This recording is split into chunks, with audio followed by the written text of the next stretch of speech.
Hello everyone, my name is Pranav Krishna. I am studying in class 9 at Chavara Darsan semi public school. Today I am here to do a book review on the Missile Man of India's autobiography, The Wings of Fire by Dr. APJ Abdul Kalam.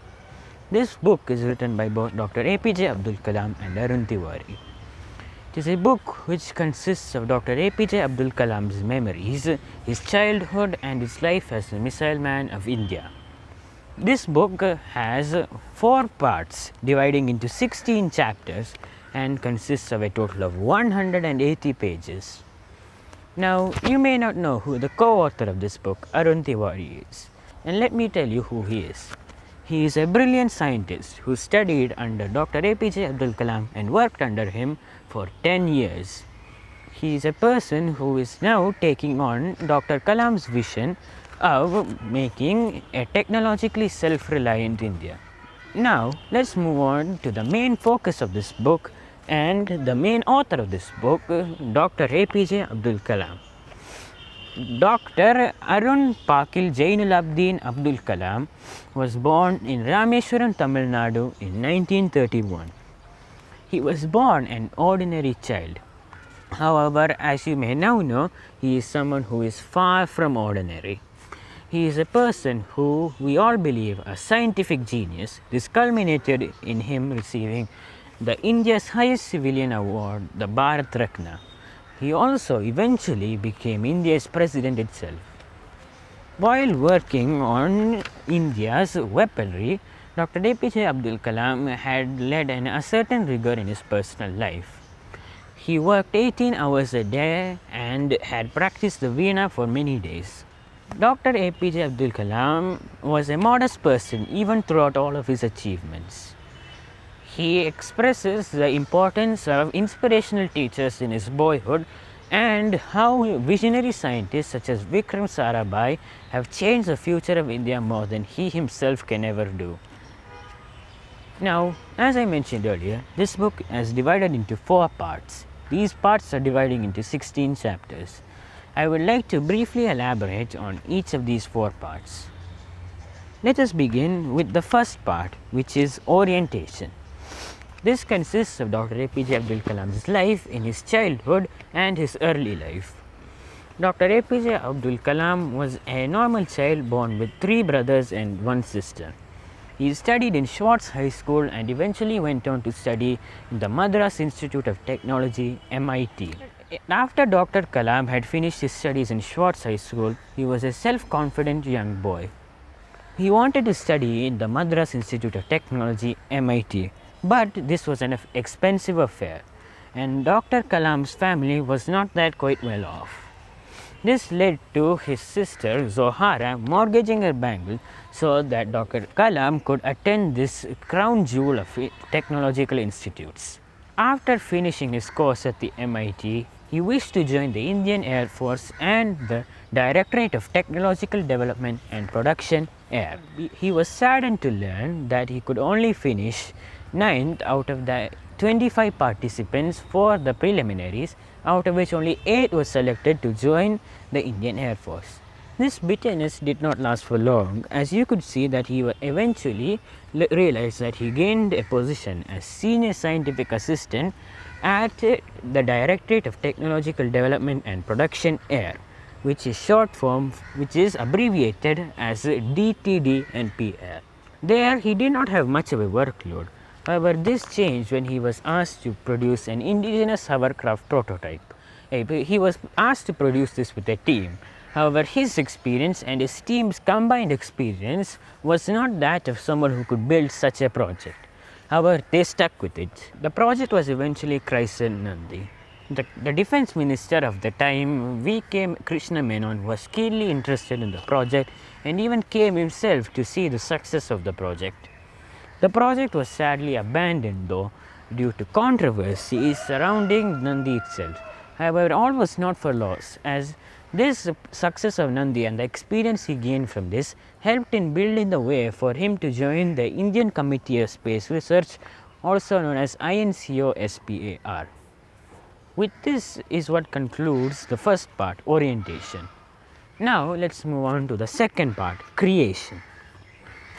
This part focuses on his life in the INCOSPAR, which we now know as the Indian Space Research Organization or ISRO.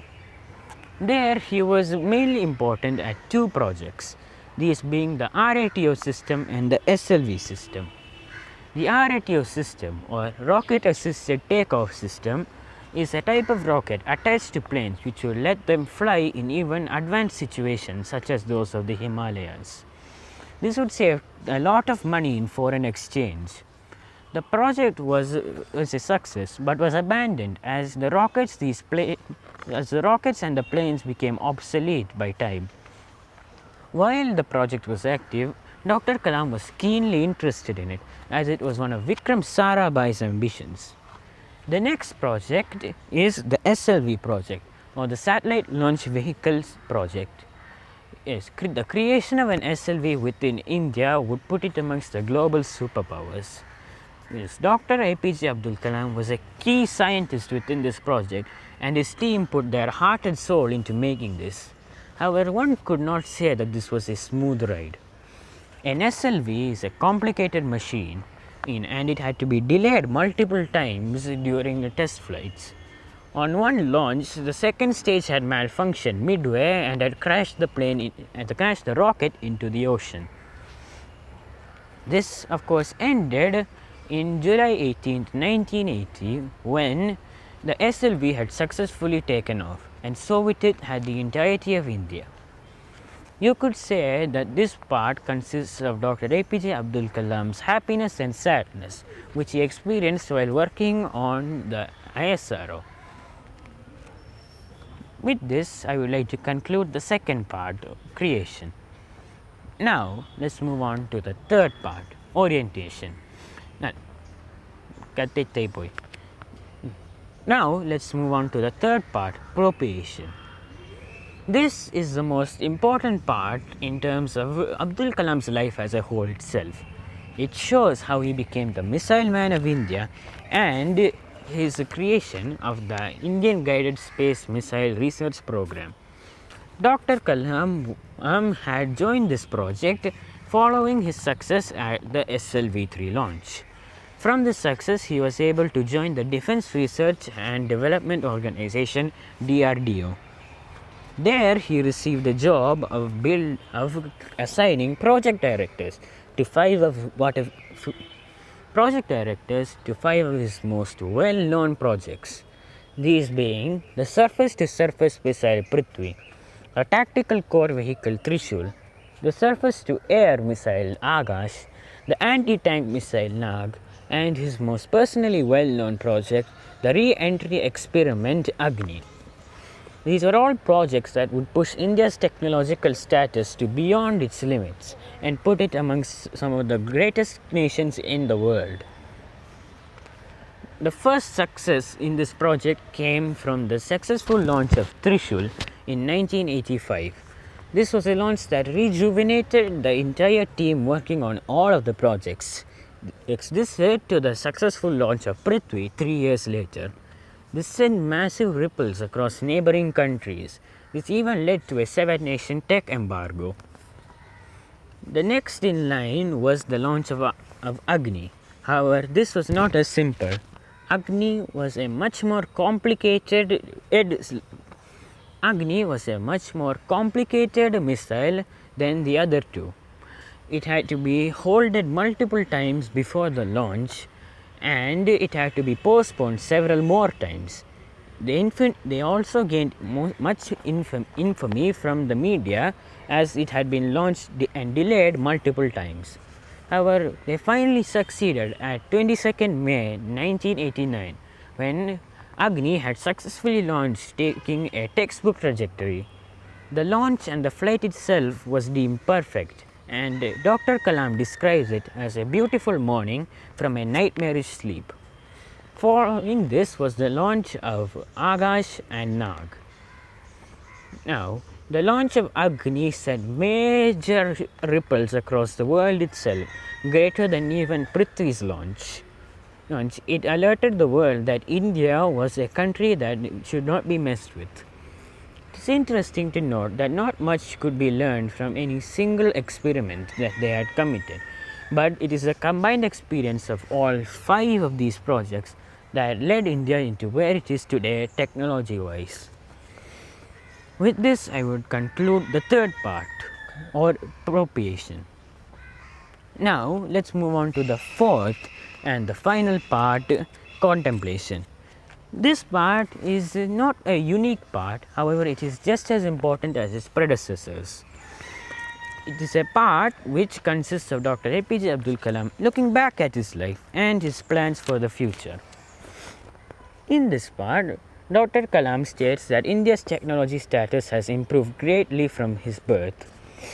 India has achieved the status of a third generation country with fire and forget capabilities, which was a major technology milestone. Another thing was the creation of indigenous composites. This was also a major milestone in everything technology. Dr. Kalam eventually decided to build a school so that every child could give wings to the divine flame. Looking back at his life, Dr. APJ Abdul Kalam emphasizes the importance of good leadership in any project, whether it be science or everything in between. He also has some plans for the future. These plans include the self-reliance in technology system development 1995 and 2005 plan would provide the military with state-of-the-art style technology. And the Technology Vision 2020 plan will put into place certain schemes that would give rise to the growth and prosperity of India. In a nutshell, you could say that this is the story of how an ordinary boat driver's son came to shape the future of India. It is a book which I highly recommend to anyone who hasn't read it already. And I would like to conclude my book review with a short poem written by Dr. Kalam.